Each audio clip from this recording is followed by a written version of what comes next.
¿Qué tal amigos? ¿Cómo están? Buenas noches, bienvenidos al programa. Hoy es jueves, estamos en DDT. Ha salido correo semanal que dirige Pedro Tenorio, aparece la pareja presidencial. Yo misma soy, dice Nadine en esta caricatura. Y en páginas interiores suelta el rumor, correo semanal, de que el canciller Rafael Roncagliolo estaría a punto de salir y su reemplazo, de acuerdo a correo semanal, sería Harold Forsyth. También hay una nota muy simpática a esta chica simpaticísima que se llama Astrid Fittler, ¿no? Hay que invitarla acá. Por si acaso estoy con el polo del señor Rolando Toledo, ¿no? Y ya les he contado que este es un garaje, ahí están los calzoncillos de Rolando Toledo, su bicicleta, sus patines, y me encontré este polo, ¿no? Yo venía con una camisa rota, dije, me pondré el polo de Toledo, ya. Acá está. Uy, carajo, cuidado con las cosas de la mesa. Caretas saca en portada Los colmos de Olmos, exclusiva con Mario Vargas Llosa, una entrevista en páginas interiores. El consenso de Mario, dice esta nota, tema sobre el cual vamos a hablar en unos minutos. Y en la sección Mar de Fondo, una de las secciones más leídas en Caretas, hay una nota que titula La laptop de Antauro, y dice que Antauro Humala no solo tenía un iPhone 4 en prisión. En noviembre pasado, dice Caretas, Ollanta Humala le regaló una laptop azul. De ahí le dirán pues lo de Pachacútec azul, ¿no? Le regaló una laptop azul para que éste pudiera elaborar las notas que aparecerían en el quincenario Antauro, que anteriormente, recordarán, se llamaba Ollanta. Y esto según fuentes de su entorno familiar. Ulises, no. Ulises, no hay duda. Debe ser cierto, pues. Y en otras informaciones, el artículo de hoy día de Gustavo Gorriti titulado El gerente y el comisario, se lo recomiendo, vale la pena. Gorriti se suma a todo este debate suscitado a raíz de una columna de opinión del empresario Diego de la Torre en el diario El Comercio, ¿no? Donde acusaba el pesimismo de Vallejo y de Julio Ramón Ribeiro, y como que había contagiado a todos los peruanos y por ende todo era culpa de Vallejo, ¿no? Esa era más o menos la conclusión del artículo. Y sobre esto, pues, varios periodistas han escrito sobre el tema, blogueros, y Gorriti dice, permítanme añadir mis comentarios también. O sea, Gorriti se suma al debate, es un artículo largo, tienen que leerlo, se lo recomiendo nuevamente, pero por ahí dice, si tenemos a Michael Porter, ¿quién necesita a Miguel de Cervantes? Por ejemplo, una pregunta que lanza Gorriti, creo que con toda justicia, con mucha ironía en medio de este debate. Y por último tenemos calientito, recién salido del horno, el último número de la revista Poder, edición especial, tercer aniversario, top 6, las 6 ciudades que van a despegar en el Perú. ¿Cuáles son, Toledo? Tengo que leerla, pero tengo un montón de páginas. Pues dime, Huancayo es una, ya. Tacna, van 2, te faltan 4. Ya, le voy a preguntar a Cusco, le voy a preguntar a David Rivera después. Bien, nuestro invitado de esta primera parte del programa es un invitado de lujo, está aquí en Lima, es Álvaro Vargas Llosa. Álvaro, bienvenido a Lima, bienvenido a La Mula. ¿Qué tal, Pedro? Encantado de estar con ustedes. ¿Cómo va la cosa? Primera cuestión.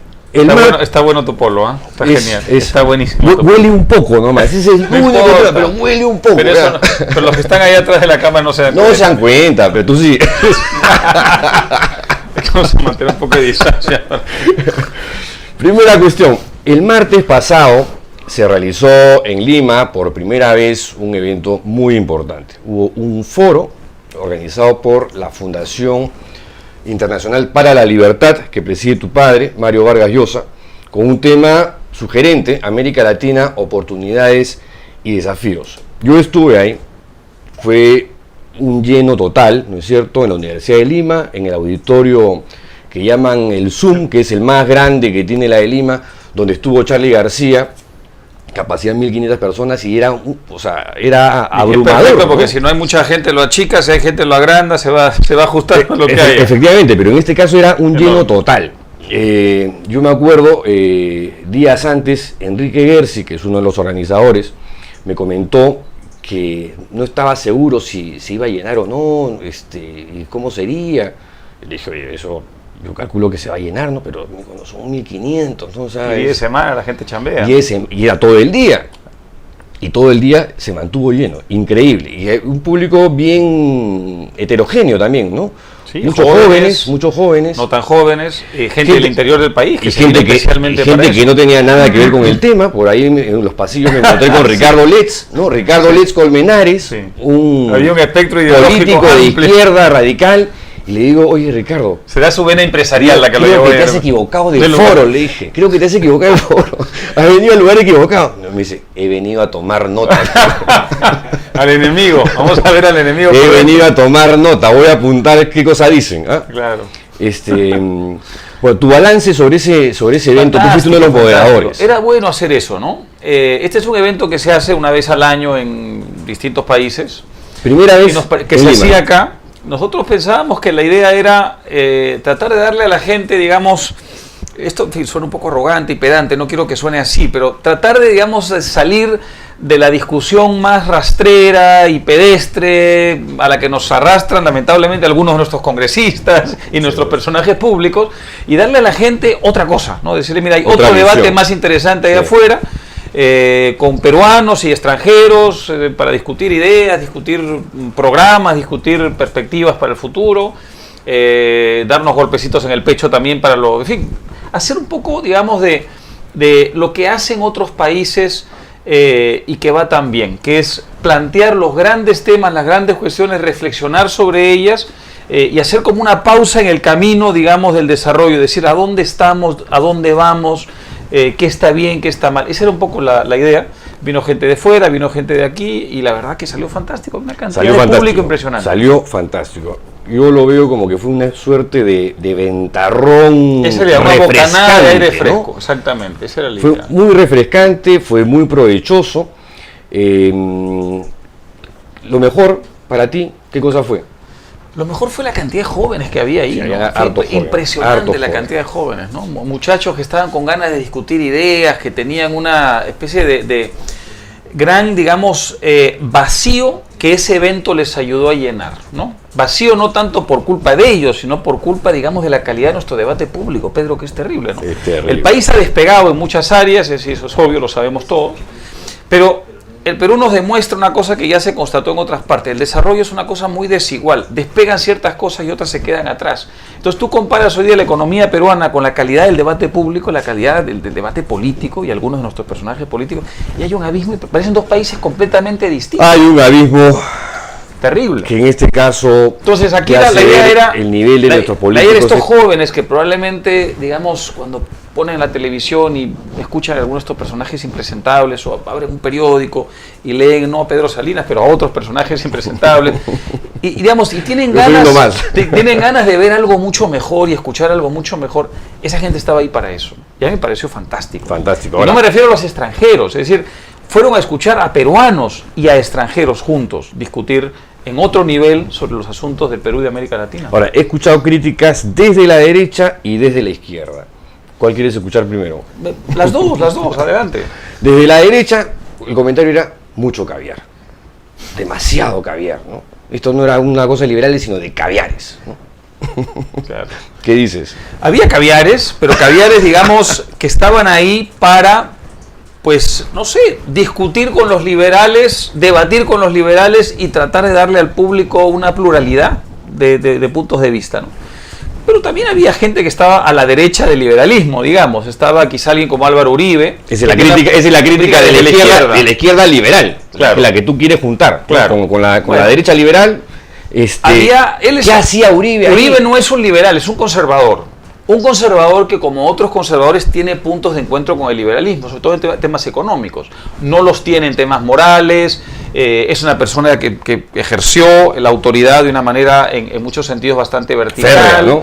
Entonces, evidentemente, un liberal tiene ahí puntos de desencuentro también. Yo he criticado a Álvaro Uribe en Colombia, en la prensa colombiana. Mario se paró para aplaudirlo. Bueno, y eso fue lo que sorprendió también. Pero se paró para aplaudirlo un tema muy concreto, porque dijo Uribe una cosa que es verdad. Dijo, lamentablemente nuestros dictadores o autócratas se sienten protegidos por el hecho de que los demócratas, presidentes demócratas de América Latina, les rinden pleitesía, es decir, no les hacen pagar ningún precio por el tipo de regímenes que presiden. Entonces, si tú eres un dictador cubano o eres un aspirante a dictador venezolano y los demócratas del continente te tratan como si fueras uno de sus pares, es decir, como si tuvieras un origen legítimo y fueras un gobernante democrático, evidentemente no estás pagando ningún precio internacional por lo que hace, ¿no? En eso Uribe tiene razón, tiene absolutamente toda la razón. De acuerdo. Otra cosa es que Uribe, digamos, intentara que hubiera un cambio constitucional para quedarse en el poder. Felizmente respetó la decisión de la justicia y no hizo el fujimorazo.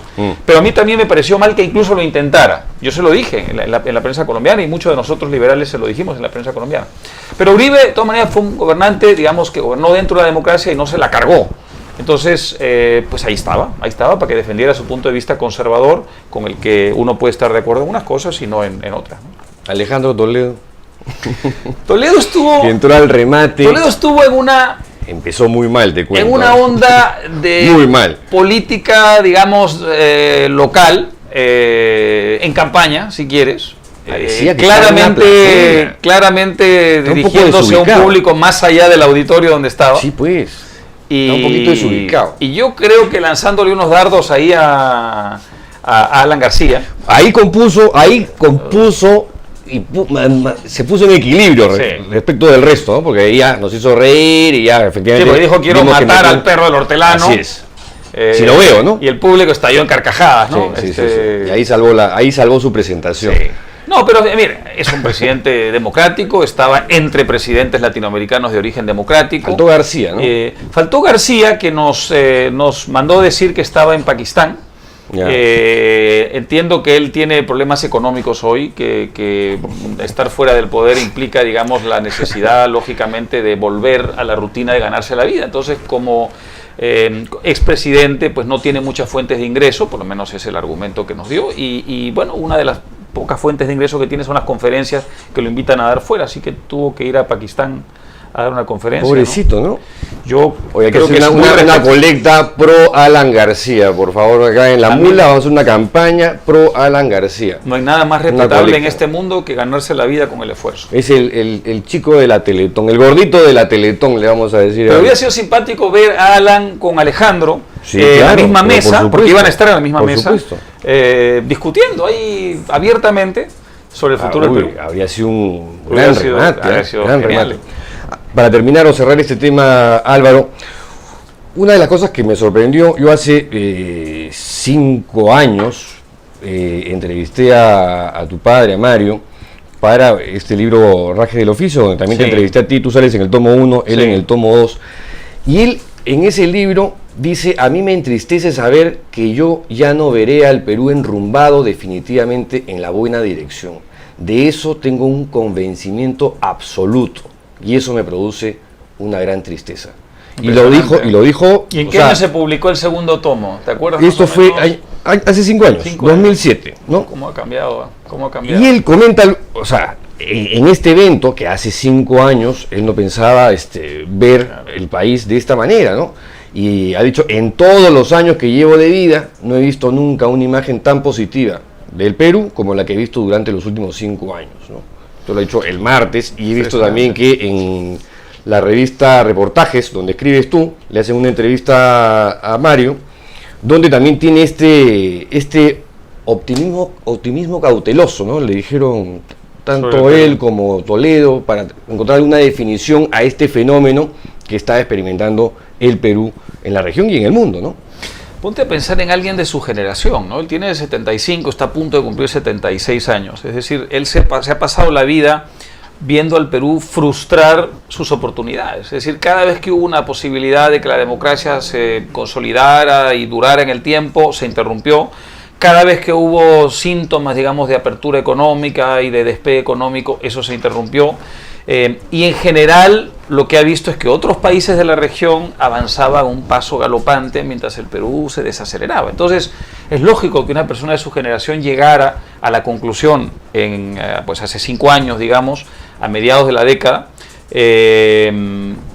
de que el Perú no tenía ya ninguna posibilidad inmediata de salir del pozo. Es decir, que si eso ocurría, eso iba a ocurrir ya, digamos, dentro de 30 o 40 años cuando él no estuviera aquí. Ahora, mi propia generación y la tuya, Pedro, es decir, ha pasado por una desmoralización muy semejante, ¿no? Es decir, yo recuerdo cuando yo empezaba en esto del periodismo, en la política, en el diario La Prensa, con toda una generación de gente más o menos de orientación liberal, lo que fue el comienzo del gran deterioro del país. Es decir, entre el año 80 y el año 90, esa década es una década en la que el Perú pasa del tercer al cuarto mundo, ¿no? Luego empezamos, digamos, a un despegue económico lento.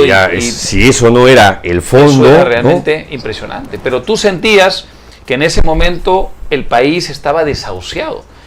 ¿Y en qué se tradujo eso? En la inmigración masiva de peruanos. Esos 3 millones y pico de peruanos que están allá afuera, en gran parte se originaron, es decir, esa inmigración se originó en esa década, ¿no? Es verdad que después siguieron a Alan García, Sendero Luminoso y el MRTA.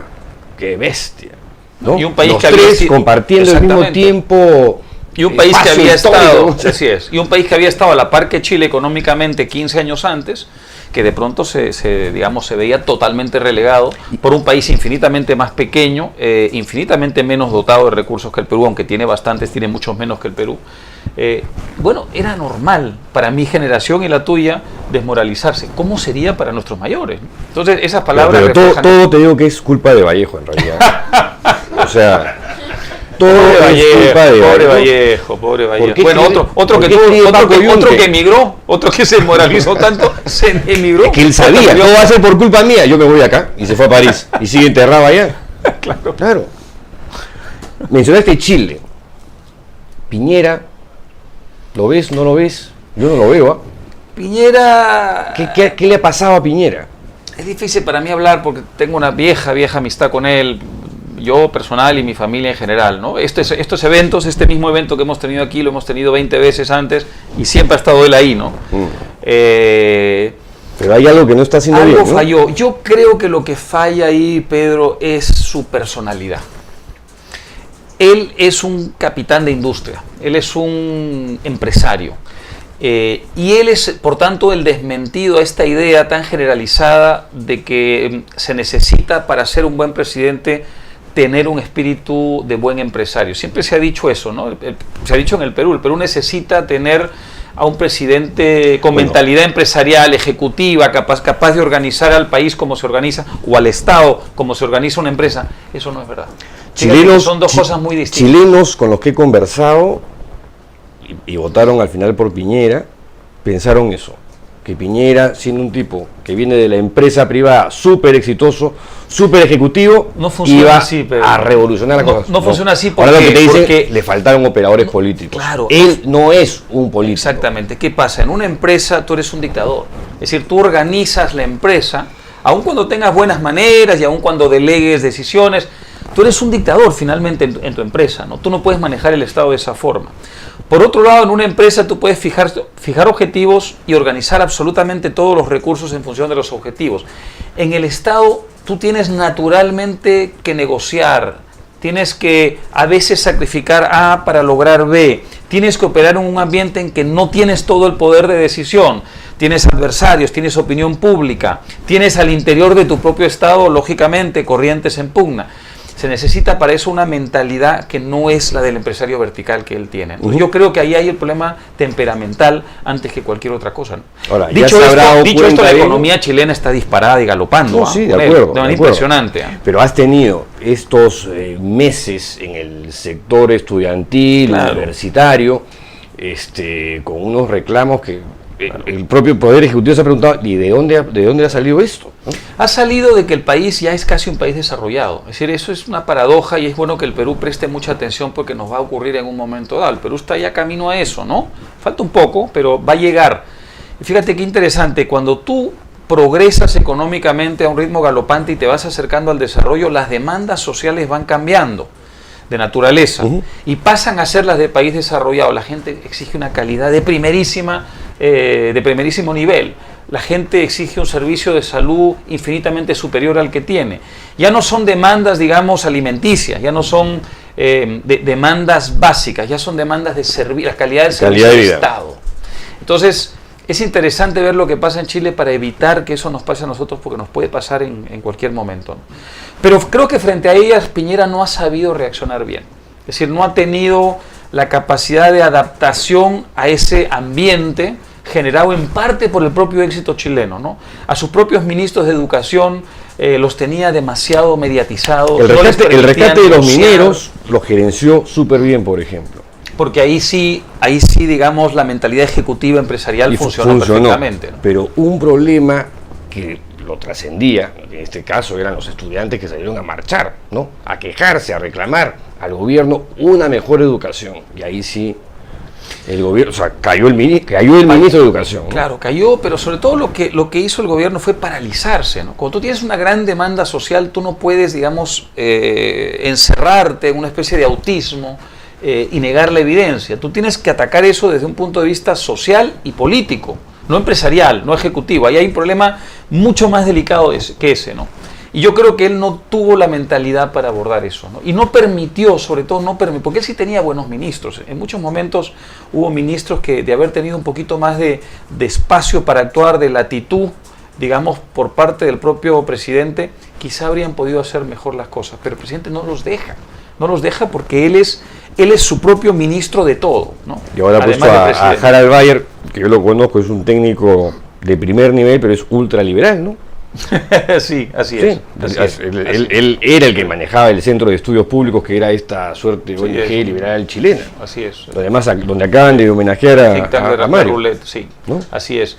Pero ellos no han podido hacer, digamos, las reformas que ese think tank y otros habían propuesto. Ellos lo que han hecho es, han dado un poco más de orden a la cosa pública, evidentemente mucha confianza al sector empresarial, y eso se está notando en los niveles de inversión que hay, y la economía está creciendo, ¿no? Pero paradójicamente, mientras mejor le va, mayor es el nivel de demanda social.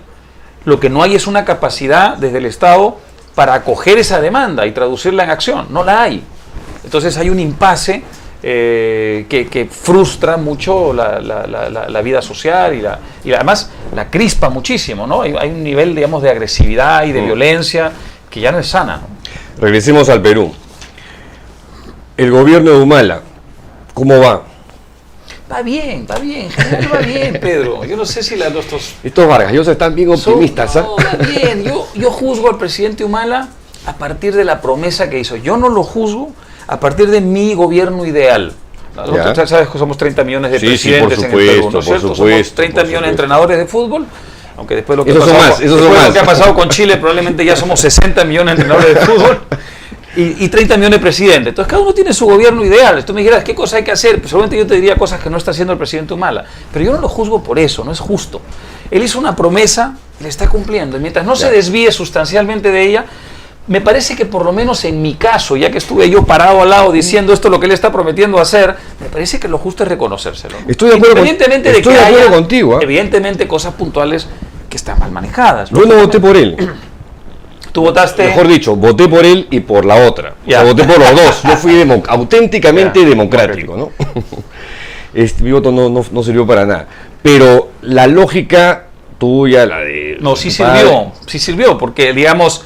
le negaste un voto a la parte contraria y por tanto si ganó Humala, ganó gracias también a que un porcentaje de personas digamos evitaron votar por la parte contraria. Además, aunque votaran en blanco o viciado. Como lo dije en su momento, prefería 1000 veces a Humala que a Keiko Fujimori en el poder, y en eso me ratifico visto hasta desde la hoy, fecha. Visto desde hoy, una inmensa mayoría de peruanos, estoy seguro, reconoce que al final pasó lo mejor, es decir, lo mejor que podía pasar en esas circunstancias, ¿no? Ganó el menos malo, para mí, ¿no? Pero eso es mejor. Y eso es lo que hay, eso es lo que tenemos. Y en ese sentido, mira, ya con lo que está haciendo ahora, respetar la hoja de ruta hasta el momento, claro, ya ha hecho muchísimo más de lo que yo esperaba. Pedro, así es. Pero igual no podemos dejar de criticar al presidente, ¿no es cierto? Entonces, justo, vayámonos a un incidente reciente. Sí. El caso Antauro. ¿Qué crees tú que debe hacer ahí el presidente, o no debe hacer nada, debe dejar las cosas ahí? Porque mira, como leía a un empresario de la derecha, de los que votó por Keiko, dijo, ya, pasemos la página, pasemos la... Déjenlo gobernar Humala, me parece alucinante. ¿Eh? Yo lo vaticiné a esto. Tú lo vaticinaste. Yo he sido tu propagandista. Ese 75% en la clase A, yo he sido tu propagandista. Debo haberlo dicho acá en la mula. Se ha ratificado, se cumplió la profecía de Álvaro Vargas Llosa. Lo he dicho, no, Rolando, varias veces. Lo dije varias veces, la verdad, ¿no? Todos fueron a besarle las manos. Al día, no al día siguiente, se demoraron una semanita, pero han venido con avisos de la Confie pagados a toda máquina. ¿Ah? Increíble. Mira, a ver. 75% sí, en la encuesta, no la última, pero la penúltima. El respaldo del presidente es horizontal, pero en la clase A. Claro, todo Asia, ¿no es cierto? Todo el kilómetro 97. Está con un mal. Ahora, alguien dijo eso el otro día y otro respondió, pero es que Asia ya es clase media emergente, ya ni siquiera es clase A. Pero igual tiene casi el 60%, ¿no? O sea, bueno, ese es un fenómeno que no deja de darme... Impresionante, ¿no? Sí, impresionante. Sí, nos dice mucho sobre el país, ¿no? Sí, es el Perú. Eso o sea, tiene que estar ocurriendo que mucha de la gente que llenaba las redes sociales de insultos racistas, no de discrepancias filosóficas, no, de insultos racistas, está hoy día diciéndoles a los encuestadores que está feliz. Sí, ya, ¿Qué nos dice eso? No, nos dice un montón de cosas, pero no te me escabullas de Antauro. Pensé que te habías olvidado.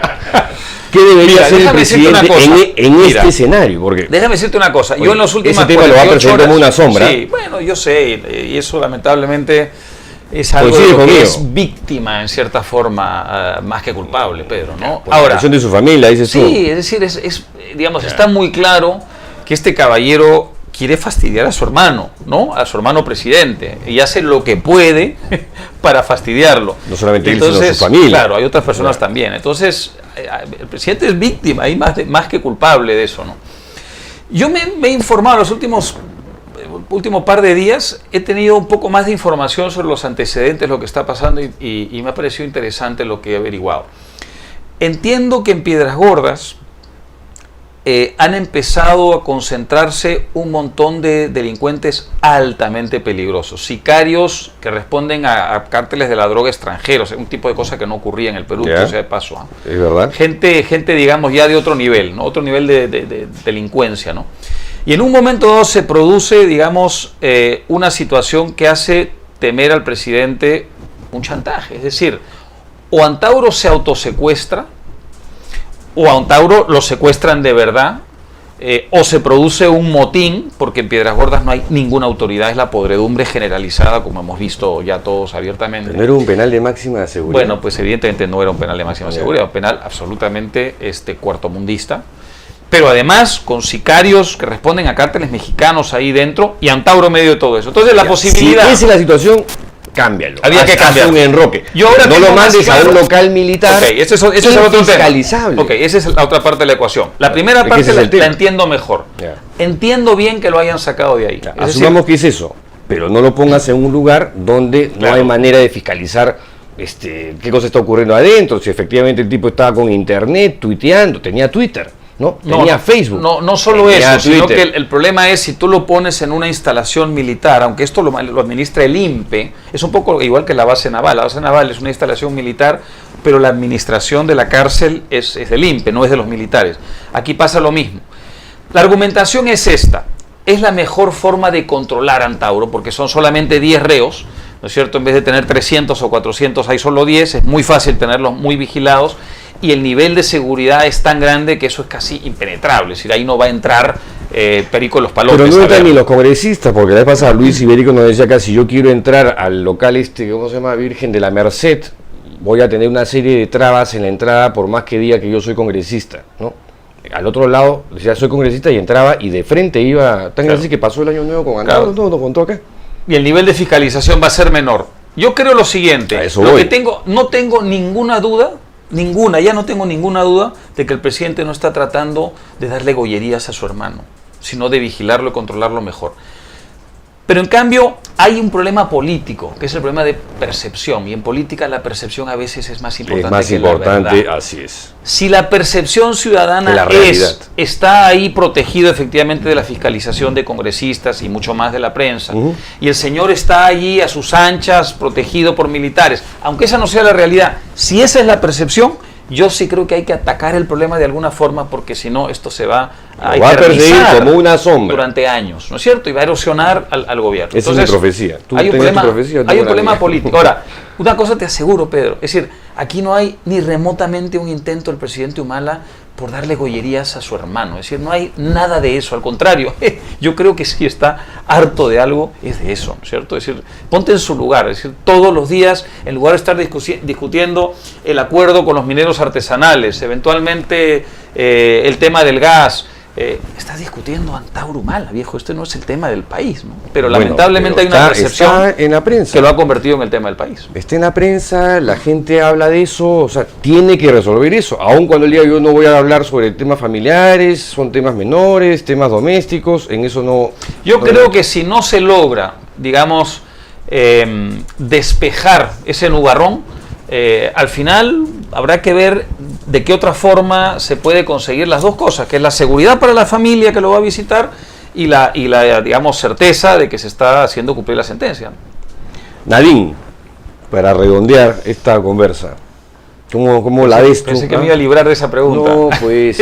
Oye, hace poco has tenido unas opiniones bien... No, pero yo... ¿Cómo definir las duras? Lo que pasa es que uno dice una cosa en televisión y luego al día siguiente en la prensa eso lo convierten en lo que sea. Yo lo leí en Diario 16. No, es un magnífico diario de mi amigo Tafur. Yo soy un fan de la primera dama, es decir, realmente es un lujo, Pedro, de verdad. Oye, yo también, me cae bien, un lujo. Me cae bien. Ahora, el tema es, como dice Fernando Rospigliosi, si Nadine toma decisiones pero no asume las consecuencias, ¿no? Creo que se refiere al hecho de que en plena efervescencia del escándalo Antauro, Nadine puso un tuit, ¿no es cierto?, diciendo este gobierno ya no va a tolerar más la minería ilegal o informal, ¿no? Lo que estaba haciendo era tratando de decirle al país, oigan, ese tipo de anuncios no lo debería hacer el primer ministro, no lo debería hacer, no sé, cualquier ministro o el propio presidente. Yo creo esto, Pedro, yo le he dicho varias veces, ¿no? Y digamos, se lo he dicho a la gente del gobierno también. Hay una incapacidad para comunicar eficazmente. Y cuando la hay, alguien cubre ese vacío. Yo creo que lo que está pasando naturalmente es que la primera dama acaba cubriendo el vacío. ¿Por qué se da ese vacío? Porque no hay operadores políticos en el gobierno. Exactamente. Hay un nivel, digamos, de gestión bastante eficaz, pero no hay un nivel de operatividad política. No solamente porque el perfil del gabinete es el que es, sino porque la bancada parlamentaria no ayuda, evidentemente, ¿no? No ayuda para nada, ¿no? Entonces, ahí hay una deficiencia, hay una carencia sin duda, ¿no? Ahora, el tema es que estamos en el mes 6, ¿es solucionable esto? Yo creo que es solucionable. Yo les he sugerido la posibilidad de que nombren, no sé si recordarás, Pedro, cuando en el primer gabinete de Alejandro Toledo, el gabinete Dañino, Bobby Dañino le sugiere a Toledo crear la figura del portavoz, el vocero de prensa, en fin, llámalo como quieras, que es una figura que se da en el extranjero, al estilo gringo, ¿no? Todas las mañanas en la Casa Blanca, el portavoz de prensa, que es una persona muy bien informada y asiste a reuniones de gabinete, por tanto está muy informado de todo y además, digamos, coordina con su jefe lo que hay que decir sobre todos los temas. En Vaticano hay una figura similar. Y da la cara todos los días ante la prensa, lo bombardea, a veces le hace pasar un mal rato, desde luego, uno no siempre le gana a la prensa un debate, pero hay un nivel de, no solamente transparencia, desde luego, sino de comunicación, así es, de comunicación constante y permanente sobre todos estos temas. Si la persona hace bien su chamba, alivia enormemente al presidente y desde luego a la primera dama su carga de responsabilidad en los temas de comunicación. Si no hace bien su chamba, claro, se vuelve un problema adicional. Pero Dañino propuso eso. Toledo nombró, tú recordarás, mucha gente no se acuerda, a Carlos Urrutia, que dura muy poquito, porque al primer intento por comunicar fue desautorizado inmediatamente por alguien en Palacio de Gobierno, entonces al final terminó en Caracas de embajador. Y hubo otro, no sé si lo reemplazó alguien no me acuerdo, pero no funcionó. No funcionó la figura. Porque tú tienes que delegar de verdad en esa persona. Esa es una movida posible. Otra movida posible que yo les he sugerido también y también lo hago en público. En España, ¿cómo manejan esto? Lo hace la vicepresidenta. El Consejo de Ministros se reúne el viernes, es una discusión muy larga, y la vicepresidenta, es a su vez portavoz del gobierno, sale inmediatamente de ahí a discutir con la prensa lo humano y lo divino, es decir, absolutamente todo lo que le quieran preguntar sobre todo. Ella es muy eficaz, es una excelente comunicadora, entonces está haciendo su chamba muy bien. A Rajoy lo ayuda muchísimo, ¿no? Ya tú ves en aquí este es más gobierno complicado porque Marisol está en el Congreso y como congresista quizá no es ella la persona claro, pero país. debería ser Pero alguien tiene que cumplir esa función. Del grupo político del presidente. ¿Tú ves a alguien que cumpla ese rol? Todavía no. No. Aquí en el ordenamiento peruano, esa responsabilidad en quién recae teóricamente, en el primer ministro. Lo que pasa es que el perfil del primer ministro que tenemos no es realmente ese, ¿no? Es un ejecutor, es una persona que transmite, digamos, autoridad, evidentemente es una correa de transmisión más o menos eficaz de la expresión del presidente. Sí era muy era más comunicador, ¿no? sí. O sea, sí, pero tipo más dialogante también. Sí, lo que pasa ahora, es que eso mismo también claro, fue supervisión, sí, ¿no? Sí, porque además no había un gabinete, había 3 gabinetes, ¿no? Correcto. Eso era un problema complicado. Si regresa Lerner, ¿podría regresar Lerner, no? Yo creo que eso políticamente no funcionaría en este momento. Pero no, muy pronto. No, porque la imagen que das antes de un año de gobierno, pones a un primer ministro, lo sacas y luego lo vuelves a poner, la imagen que das es de marchas y contramarchas. Tienen que buscar a una figura, o 2 o 3, a lo mejor en julio se hace un pequeño ajuste de gabinete como se ha sugerido, que tengan esa capacidad de comunicar, y de comunicar eficazmente y por supuesto diciendo la verdad. Desde luego, cuando digo comunicar no me refiero a saber engañar bien, sino a saber comunicar con eficacia. Creo que esa es la razón por la que la primera dama a veces parece cumplir un rol desproporcionado desde el punto de vista de la comunicación. Pero dicho eso, es bueno que la primera dama tenga un rol, digamos, más allá del puramente decorativo, pero acostumbrémonos a eso. Es una persona que está en ese proyecto desde el comienzo. El problema es que tiene capacidad intelectual. A veces suena, o hay gente que lo interpreta como que ella está preparando su terreno, su camino para el 2016. Sí, pero ¿quién dice eso? Eso lo dicen más sus adversarios. Es decir, nunca ella ha sugerido ni remotamente esa posibilidad, y mucho menos su gente. Pero cuando ves, eso ha venido del otro lado. Cuando ves Argentina y que eso ha ocurrido, tú dices, ¿por qué no puede pasar acá? Podría ocurrir acá, ¿no es cierto? Y si eso, está en la cabeza, como dices tú, la percepción a veces es más importante que lo que dicta la propia realidad. Entonces ella misma debería zanjar el tema, ¿no? El 2016 no. El 2021, como Lourdes, podría decir eso. No, con la edad que tiene la primera dama, que puede ser candidata hasta el 2050. Lourdes ha dicho 2016 no va, 2021 probablemente. Estuvo Lourdes el otro día en el evento, y lo primero que le digo ayer es, sí, y entonces le digo, has anunciado tu candidatura para el 2030 y no sé cuánto. Y me dijo el 2040. No, dijo 2016 no va a postular, pero 2021 se entiende que podría ser, lo mismo podría anunciar Nadine. Pregunta finalísima ahora sí, Álvaro, porque nos tenemos que ir. Viene Jorge Marín en unos instantes de la web Archive. Esta cámara, ¿no? Ya. Hay muchas cámaras acá, pues. Entre los calzoncillos de Toledo, la bicicleta y los patines me mareo. Pregunta finalísima. ¿Ves a Beatriz Merino postulando en el 2016? La veo con muchas ganas. La veo con muchísimas ganas. El problema es que no tiene una estructura partidista, y yo se lo he dicho en privado varias veces, ¿no? Le he dicho, Beatriz, acabemos con esta idea de que las personas que tienen aspiraciones presidenciales esperan al último mes. Claro, ¿cómo van las encuestas? Y esperan al último mes para ver quién les regala las firmas, o quién les regala, digamos, el membrete o las siglas, ¿no? Que eso tiene que ver con las encuestas. Claro, hay que ponerse a chambear. Si tú quieres ser la candidata liberal del 2016, tienes que hacer la chamba de hormiga, tienes que ir a recorrer el país, tienes que montar comités, tienes que formar cuadros, hacer un partido digno de ese nombre, ¿no? No estos esqueletos, digamos, y entelequias que tenemos, ¿no? No lo sé, porque Beatriz al mismo tiempo tiene muchas vocaciones simultáneas. Tiene una vocación ejecutiva, tiene una vocación de figura pública, digamos, constante. Beatriz tiene muchos talentos y eso conspira contra ella, ¿no? Si no tuviera tantos talentos, quizá se dedicaría a hacer esa chamba de Entre hormiga. Beatriz Merino y Alejandro Toledo, ¿por quién te inclinas? Yo no voy a darle a nadie el abrazo de oso en este momento.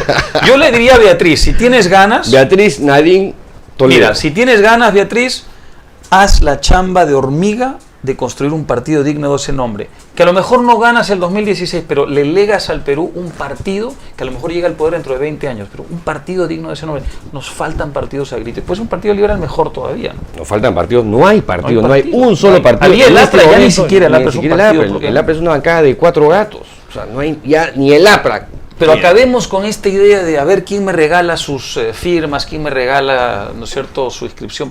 No. Acabemos con eso y hagamos la colecta pro Alan García. Hay que comprarle el panetón al chico, al gordito está perdiendo peso. Algo hay que hacer, Álvaro, por favor, tu billetera.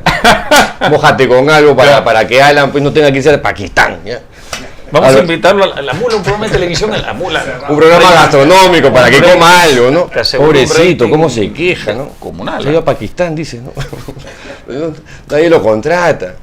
Bueno, Álvaro, oye, muchísimas gracias, un gustazo. Hasta la próxima. Pausa y regresamos, cámara Daniel, acá, con Jorge Marín, autor del blog Archive. Vamos a ver de qué trata Archive en unos segundos.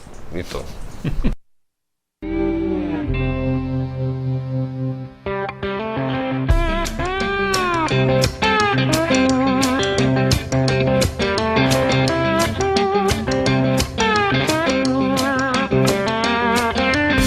Viernes a las 7 de la noche. Conéctate a lamula.p para la mejor programación de la televisión en internet.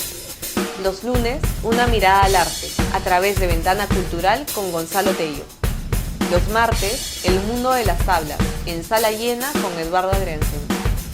Los miércoles, el mundo culinario en Provocarte, con Teresina Muñoz Nájar, Rosario Elías y María Elena Cornejo. Los jueves, el movimiento musical underground, en El Vicio con Óscar Soto. Los viernes, lo mejor de la salsa, en Oye lo que te conviene con Eduardo Livia, y solo por Mula TV.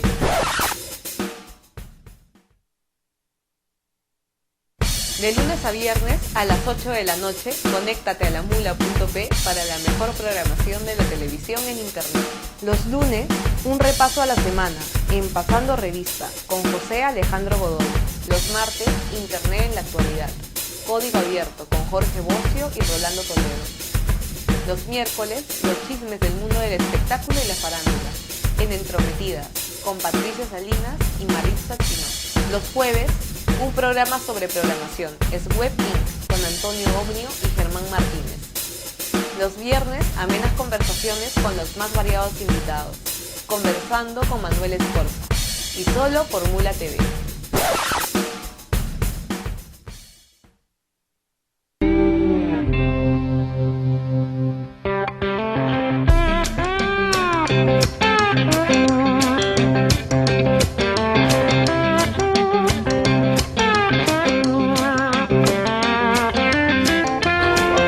Bien, parte final del programa. Vamos a conversar ahora con Jorge Marín. ¿Quién es Jorge Marín? Es autor del blog Archive, un blog que yo descubrí hace años, varios años, que es, en ese momento era una web que hacía acopio de material audiovisual, fotografías sobre el Perú en blanco y negro, ¿no? Jorge, bienvenido al programa. Gracias. Y te agradezco muchísimo por haber tenido la gentileza de concedernos esta entrevista, ¿no? Gracias. Porque tengo entendido que tú no, no hablas mucho con los medios, ¿ah? Bueno, sí, he hecho algunas entrevistas en años anteriores, pero trato un poco de tener un perfil bajo. Yo quiero más que nada que sea la página la que hable por sí, ¿no? Una cosita adicional, Jorge, por si acaso, es peruano, pero no vive en el Perú, vive desde hace muchos años en Estocolmo, ¿no? Y tiene este anclaje con el Perú a través de este blog espectacular y maravilloso y nostálgico que se llama Archive. Tenemos algunas cosas de las que hay en Archive, Daniel, a ver, para que la gente vea y quienes no conozcan, ¿no?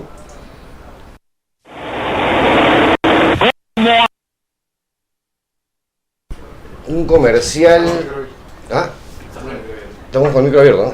Este es un comercial de Año La Pera, un carro que vuela.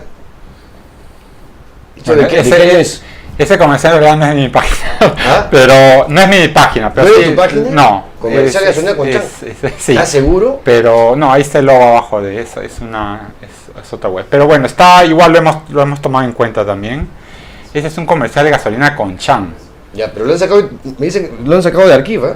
Ah, no, yo no lo he publicado. Al menos ahí ¿No lo está has el publicado? logo abajo, que es otro usuario. Bueno, pero es de todas maneras hay Pero comerciales calza de esa perfecto, época. parece archivo, ya. Sí. Ese es el auto que vuela. El auto que huele es Sí. la torre del aeropuerto Jorge Chávez. Sí, ese es de gasolina con Chan, con la narración de Arturo Pomar. Bueno, y sí, esos comerciales en realidad es de una época que muy poco se conservan en televisión, según lo que he averiguado, porque eran cintas muy costosas. Entonces lo que hacían era que regrababan todo, ¿no? Primero los comerciales eran en vivo, ¿no? Ni siquiera los grababan, ¿no? Pero ya cuando comenzaron a grabarlos, los guardaban pues unos días y después los regrababan, ¿no? Entonces muy poco de esa época se ha conservado. A ver, ponte otro, ahí está, el Eso Panamericano. sí, eso sí es. Archivperú.com, Sí, director de televisión, Elías. por ahí que conoces a alguien ahí, en sus inicios. El Panamericano 1981. Ajá. Bueno, eso sí es de los años 80, ya está colores, ¿no? Sí, ya estaba en secundaria, yo.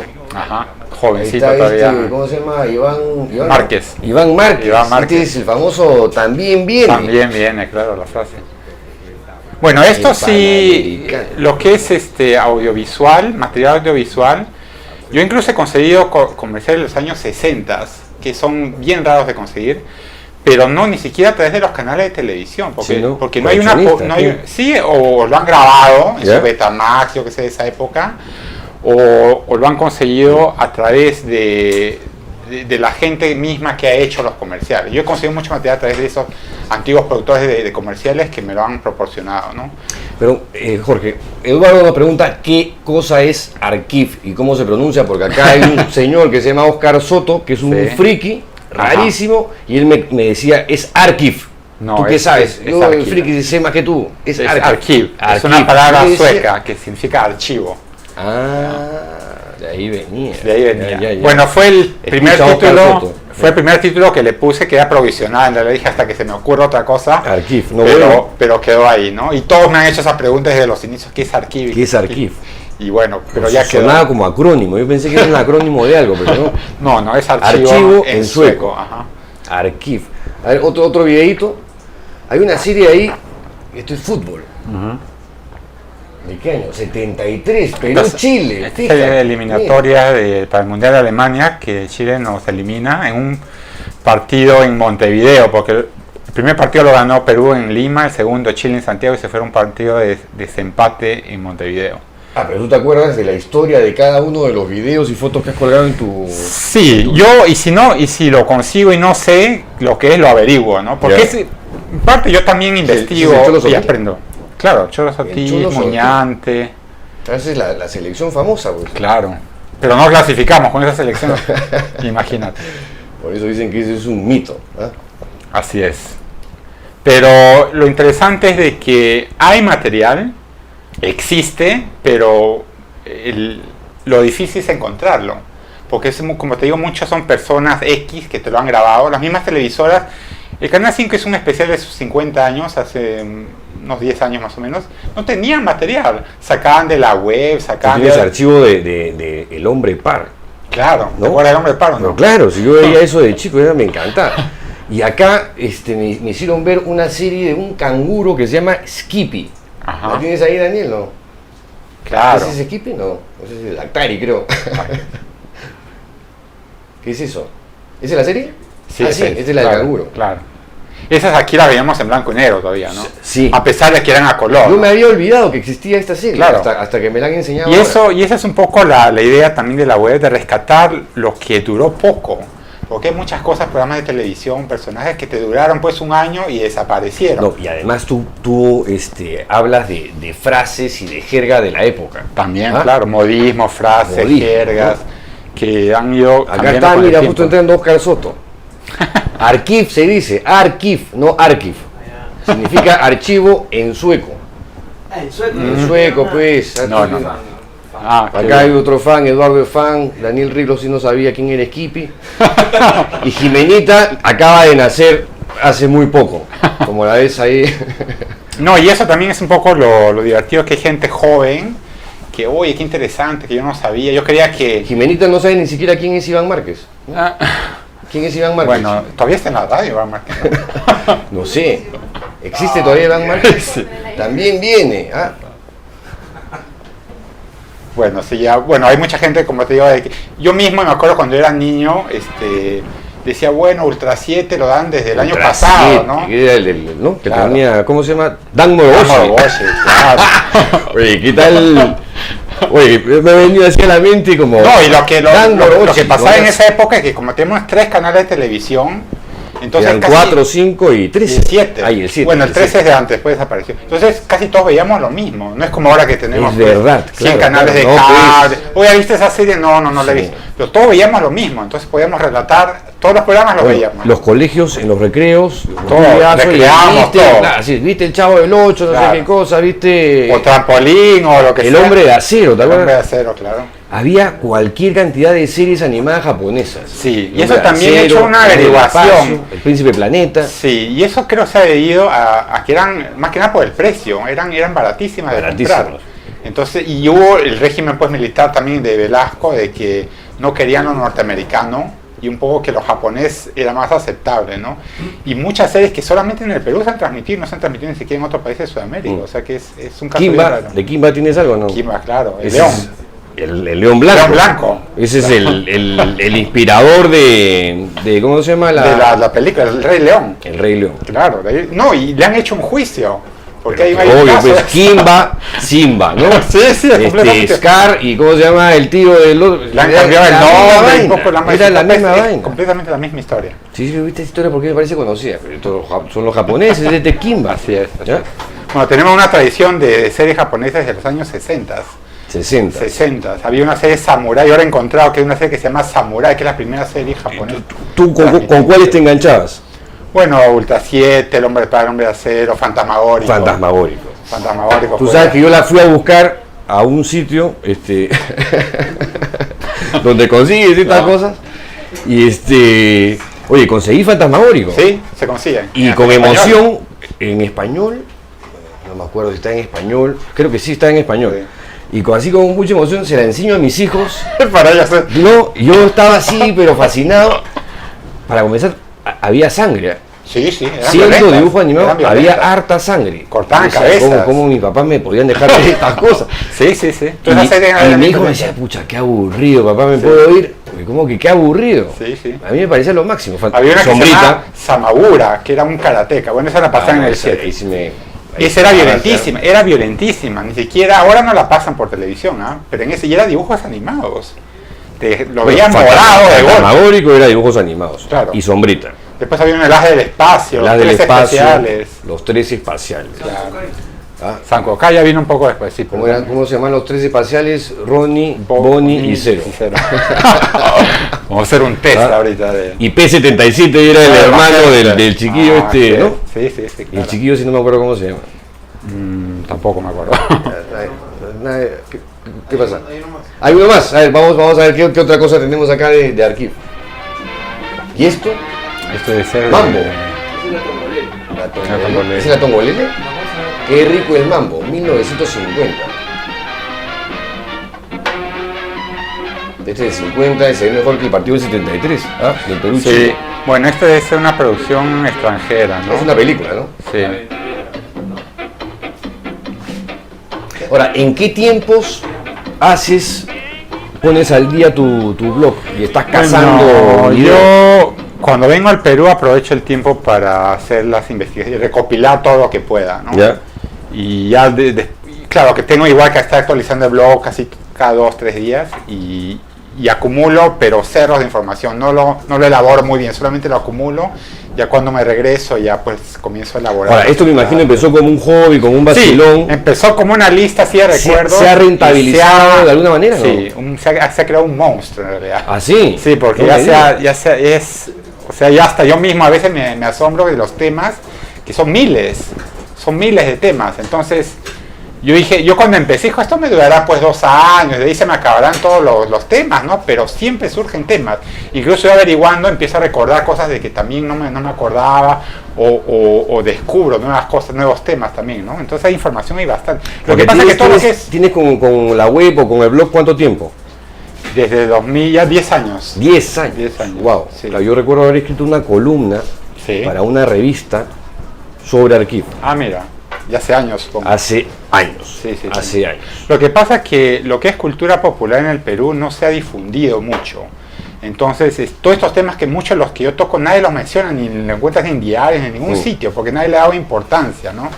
Entonces, eso un poco que fue también el motivo por lo que empecé, ¿no? A hacer la página, que todo lo referente a modismo, cultura popular, jergas, todo eso nadie lo había. ¿Eso fue lo que te motivó al inicio? Al inicio eso y los recuerdos, porque yo vivía, cuando tú vivías en el extranjero, y en esa época pues no había ni internet, ¿no? Entonces un poco que la gente vive con sus recuerdos solamente, ¿no? Es lo único que te relaciona con tu país, es tu recuerdo. O sea, tu ancla con el Perú eran tus nostalgias. En ese tiempo, más o menos, ¿no? Después cuando yo regresé al Perú después de 10 años afuera, ya pues Lima había cambiado completamente, y todas esas referencias ya nadie se acordaba, a menos que sea, bueno, gente más o menos de mi época, ¿no?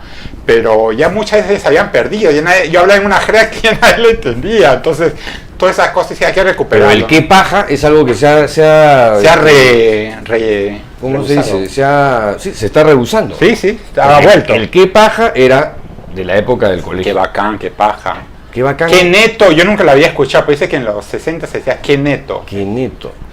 O sea, que inicio suena, ¿no? Qué neto. ¿Ah? Habría que volver a usarlo, a ver si pega de nuevo, ¿no? Y en vez de chochera, compadre, era carreta, esa de esa época será. Claro, ¿Ah? claro, el Carreta también, el cantante pues del Carreta, ¿no? No, Jorge Pérez. Jorge Pérez. Bueno, Jorge, yo te agradezco muchísimo por tu presencia esta noche. Te agradezco bastante por la gentileza de haber aceptado la entrevista. Y nada, te felicito muchísimo por esta chamba que ha hecho que muchos de nosotros volvamos de alguna manera a recrearnos con el pasado, ¿no? Con un pasado feliz, entretenido, divertido. Gracias también. Y más que nada, invitar a todos que visiten la página y que colaboren, porque mucho de esto es a través de los que leen y escriben también en el blog, ¿no? Porque yo puedo poner una entrada X y la gente con sus recuerdos, como vamos armando un rompecabezas, ¿no? Entonces se va armando el tema, se va ampliando y se van conociendo cada vez más cosas, ¿no? Ahí tú eres ahí el gran hacedor de rompecabezas, ¿no? El nombre del blog es arquiperú.com. Con V, ¿no? Sí. V. ARKIV.com. Ahí está, justamente. Y hay un blog que es arquiperú.com/blog. Bueno, entrando a la página ahí encuentran el blog también. ¿Y por qué no te sumas a la mula? Bueno, veremos qué ofertas hay. De eso no esperes mucho. Te van a regalar un polo como este, nada. Bueno, vamos a ver. Bueno, Jorge, muchísimas gracias y hasta la próxima. Y con ustedes hasta la próxima semana. Esta cámara, chau. El garaje de Rolando Toledo.